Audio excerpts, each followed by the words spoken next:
Bapak Ibu rahimakumullah, izinkan kami dalam kesempatan ini membawakan sebuah tema upaya meraih keridhaan Allah Subhanahu wa taala. Semua kaum beriman, kita pasti sangat berharap mendapatkan keridhaan Allah Subhanahu wa taala. Hal ini ketika Allah sudah ridha kepada kita, maka insya Allah Allah akan merahmati hidup kita. Allah akan menerima amal ibadah kita. Allah akan mengampuni dosa-dosa kita.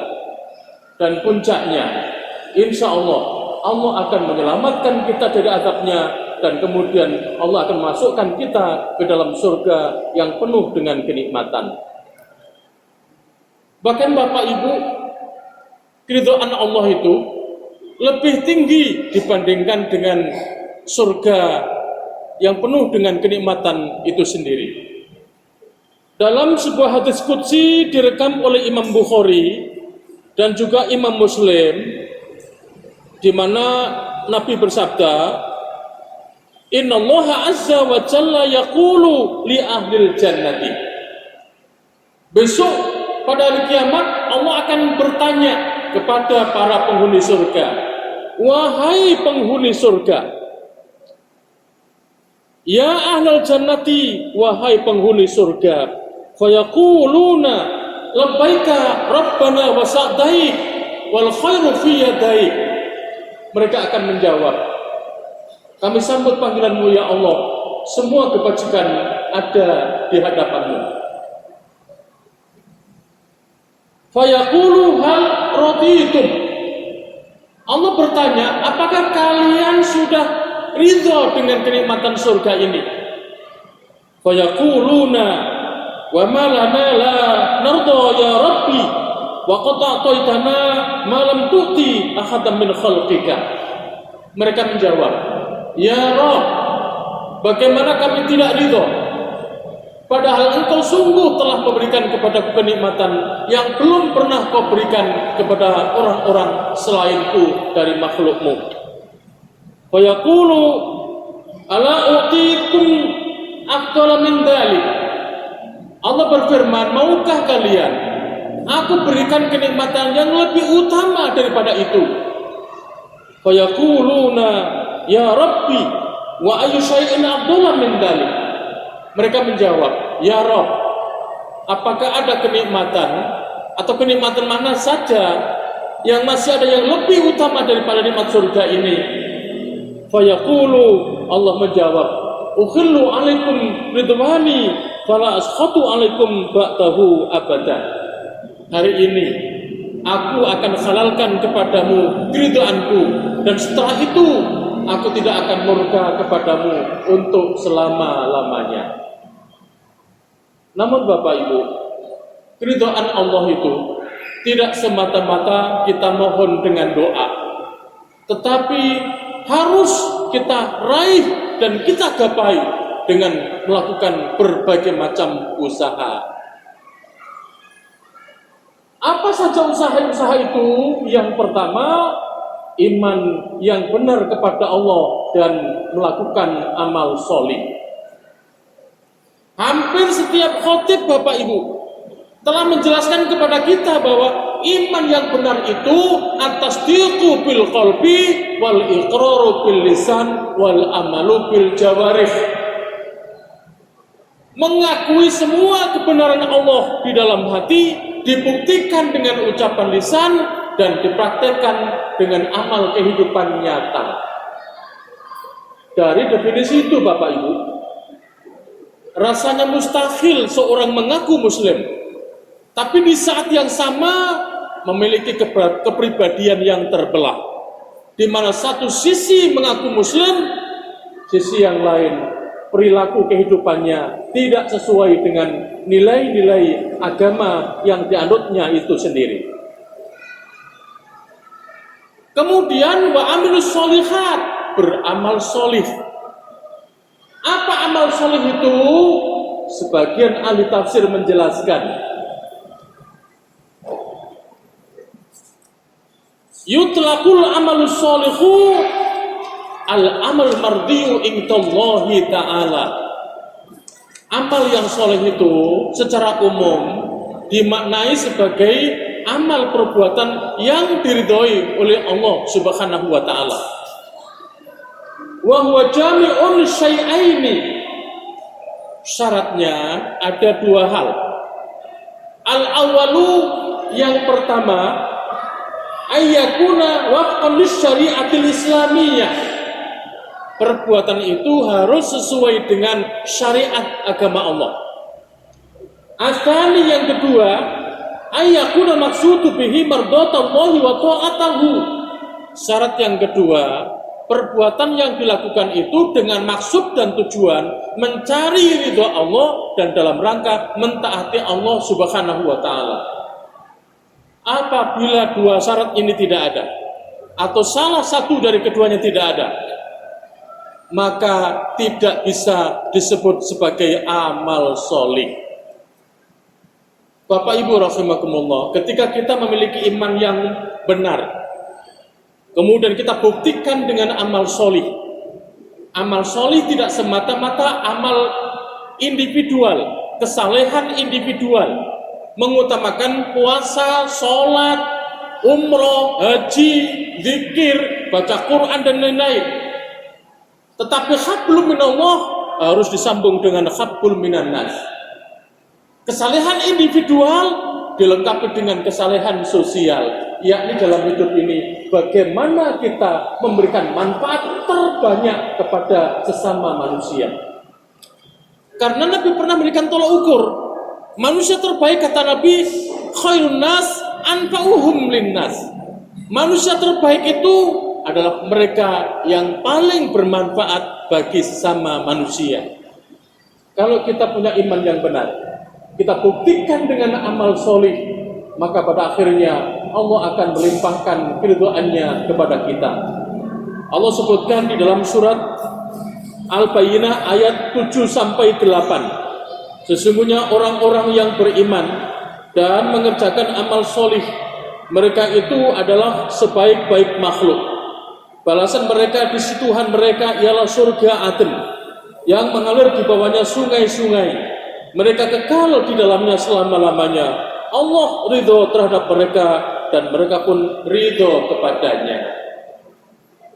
Yang kedua, Bapak Ibu, upaya menggapai keridhaan Allah dengan cara bertakwa kepada Allah dengan takwa yang sebenar-benarnya.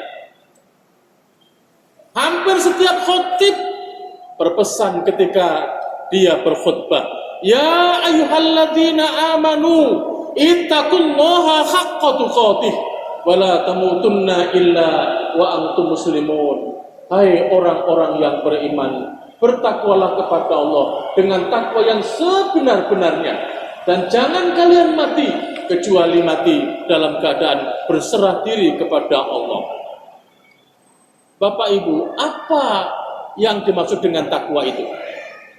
Takwa secara bahasa maknanya takut. Takut kepada siapa? Takut kepada Allah. Takut kepada adab Allah besok di hari kiamat. Takut manakala amal perbuatannya tidak diridhoi Allah Subhanahu wa taala. Itu makna takwa. Wujud daripada rasa takut itu, konsekuensi orang yang takut kepada Allah itu, yaitu dengan cara melaksanakan semua perintahnya dan meninggalkan semua larangannya. Imtithalu awamirillah wajtinabu nawahihi. Melaksanakan semua perintah-perintah Allah dan meninggalkan semua larangan-larangannya. Pola pikir, sikap, dan gaya hidup seperti ini Nabi perintahkan supaya dibawa kemana saja kita berada. Kemanapun kita berada, sikap pola pikir seperti ini harus kita bawa. Bapak Ibu rahimakumullah, dimanapun kita berada, kalau kita punya pola pikir, sikap hidup seperti ini, maka tidak mungkin seorang muslim mau menjerumuskan dirinya sendiri ke dalam dosa kemaksiatan yang merugikan dirinya sendiri, merugikan orang lain, apalagi besok mencelakakan di hari kiamat. Karena itu Nabi pernah mengatakan, ittaqillaha haitsuma kunta. Takutlah kepada Allah dimanapun kau berada. Bapak Ibu rahimakumullah, sebuah bangsa, sebuah negara, kalau semua individu warganya, dari pemimpin yang paling tinggi sampai masyarakat yang paling bawah, mereka orang-orang yang punya sikap seperti ini, bertakwa kepada Allah dengan takwa sungguhnya, maka yakin bahwa suatu bangsa akan hidup makmur, aman, sejahtera, lahir batin, dunia akhirat. Mengapa demikian? Karena semua orang perilakunya mengikuti norma dan agama Allah. Tidak ada penyimpangan, tidak ada korupsi, tidak ada pelanggaran. Semua berjalan di rel yang benar. Dengan demikian, maka kekayaan sumber daya alam ini akan bisa dinikmati oleh semua warga bangsa. Itulah disebut dengan keberkahan. Yang Allah firmankan, walau anna ahlul qura amanu wattaqau lafatahna alaihim barakatim minas sama'i wal ardh. Jikalau penduduk negeri-negeri beriman bertakwa kepada Allah, pasti kata Allah, kami buka pintu keberkahan dari langit maupun dari bumi. Bapak Ibu rahimakumullah, ketika kita bertakwa kepada Allah dengan takwa yang benar, maka bukan saja Allah bukakan pintu keberkahan bagi hidup kita, tapi besok di hari kiamat Allah akan melimpahkan keridhaan-Nya kepada kita semuanya. Seperti Allah sebutkan di dalam surat Ali Imran ayat 102. Hai orang-orang, Ali Imran ayat 15. Katakanlah, inkah aku kabarkan kepadamu apa yang lebih baik dari yang demikian itu? Untuk orang-orang yang bertakwa kepada Allah, pada sisi Tuhan mereka ada surga yang mengalir di bawahnya sungai-sungai. Mereka kekal di dalamnya dan mereka dikaruniai istri-istri yang disucikan serta keridhaan Allah, dan Allah Maha melihat akan hamba-hambanya. Yang ketiga Bapak Ibu, upaya untuk meraih keridhaan Allah, yaitu dengan berbakti kepada kedua orang tua. Hampir para penceramah, para dai, para khotib menjelaskan hal ini, bahwa berbakti kepada orang tua merupakan kebajikan terbesar setelah beribadah kepada Allah. Sebaliknya, durhaka kepada orang tua merupakan kejahatan terbesar kedua setelah kejahatan menyekutukan Allah Subhanahu wa Ta'ala. Bapak Ibu rahimakumullah, mengapa kita wajib berbakti pada orang tua? Semua kita sadar bahwa di dunia ini kita hadir, kita lahir adalah perantaraan kedua orang tua kita.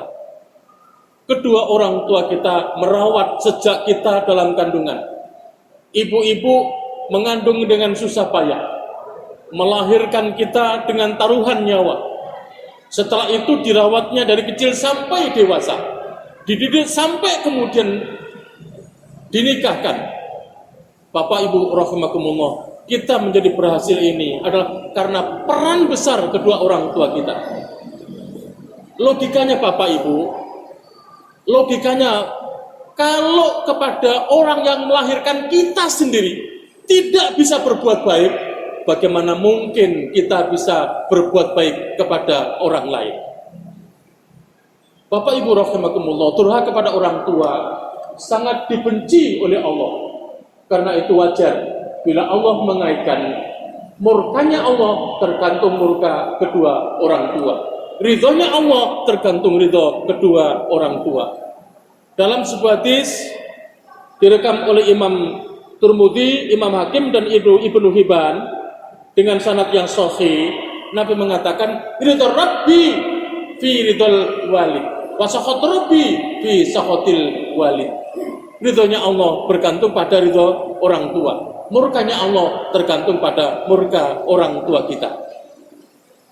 Yang keempat Bapak Ibu, untuk menggapai ridho Allah itu dengan cara mensyukuri nikmat-nikmat Allah.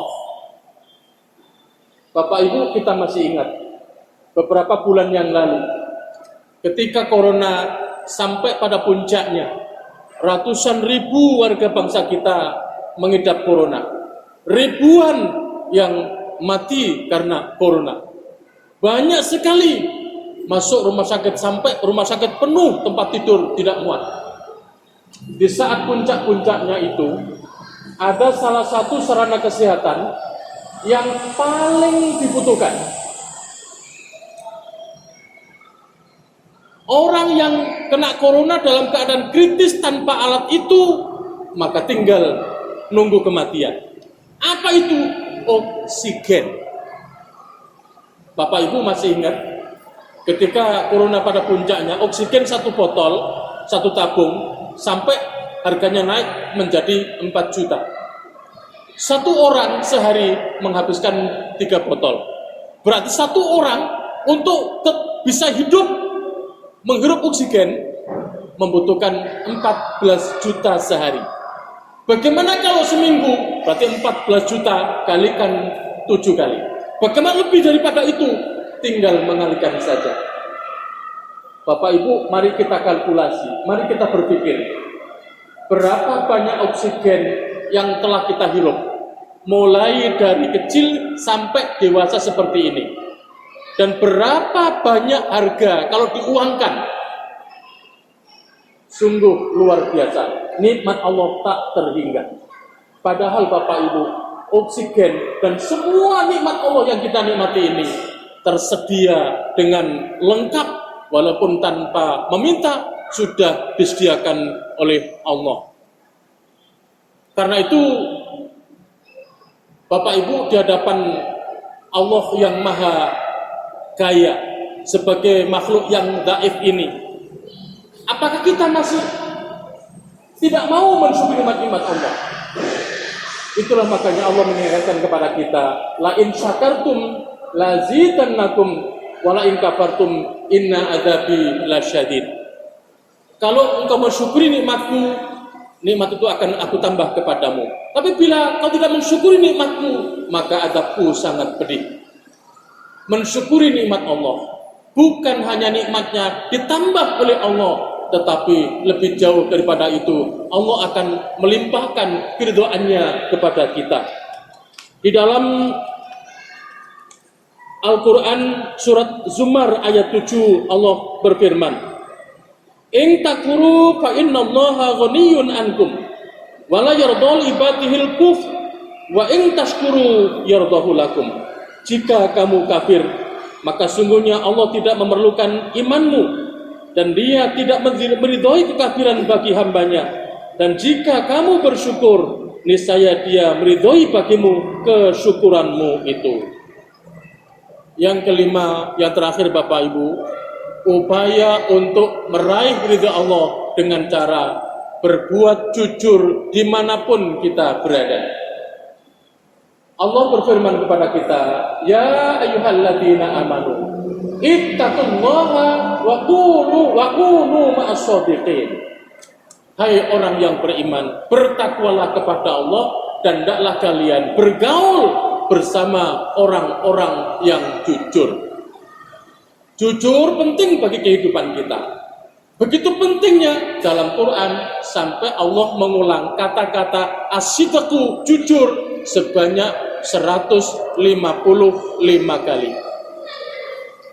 Jujur sumber segala kebajikan dan akan membawa pelakunya besok di akhirat masuk ke dalam surga. Bohong, culas, menipu, sumpah palsu dan semaknanya merupakan sumber bencana dan malapetaka, dan besok akan geret pelakunya masuk ke dalam neraka. Jujur Bapak Ibu dicintai oleh Allah Subhanahu wa taala dan pelakunya dipercaya oleh orang lain. Sebaliknya bohong, culas, menipu, palsu, perbuatan yang dibenci oleh Allah dan pelakunya tidak akan dipercaya oleh orang lain. Sebuah pepatah Minang Bapak Ibu mengatakan, Sekali lancung ke ujian, jangan berharap orang akan percaya. Artinya sekali saja kita pernah berbuat bohong, terdeteksi oleh orang lain, jangan berharap nanti orang akan kembali percaya kepada kita. Karena itu Bapak Ibu, mari kita berbuat jujur. Dan salah satu hikmah Allah perintahkan kita puasa supaya kita bisa jujur, melatih kejujuran, jujur kepada diri sendiri, jujur kepada orang lain, terutama jujur kepada Allah. Kalau kita jujur, maka pada akhirnya Allah akan melimpahkan keberkahan kepada kita. Allah sebutkan di dalam surat Al-Maidah ayat 119. Allah berfirman, ini adalah suatu hari yang bermanfaat bagi orang-orang yang jujur akan kejujuran mereka. Maka bagi mereka surga yang di bawahnya mengalir sungai-sungai, mereka kekal di dalamnya selama-lamanya. Allah ridho terhadapnya, itulah keberuntungan yang paling besar. Itulah Bapak Ibu yang dapat kami sampaikan pada kesempatan ini. Kita berdoa mudah-mudahan Allah berikan kekuatan kepada kita, hidayah dan taufik untuk mampu melaksanakannya. Dan dengan itu mudah-mudahan Allah akan meridhoi kita, mengampuni dosa kita, dan Allah akan masukkan kita ke dalam surganya. Amin, Allahumma amin. Akhul kalam. Assalamualaikum warahmatullahi wabarakatuh.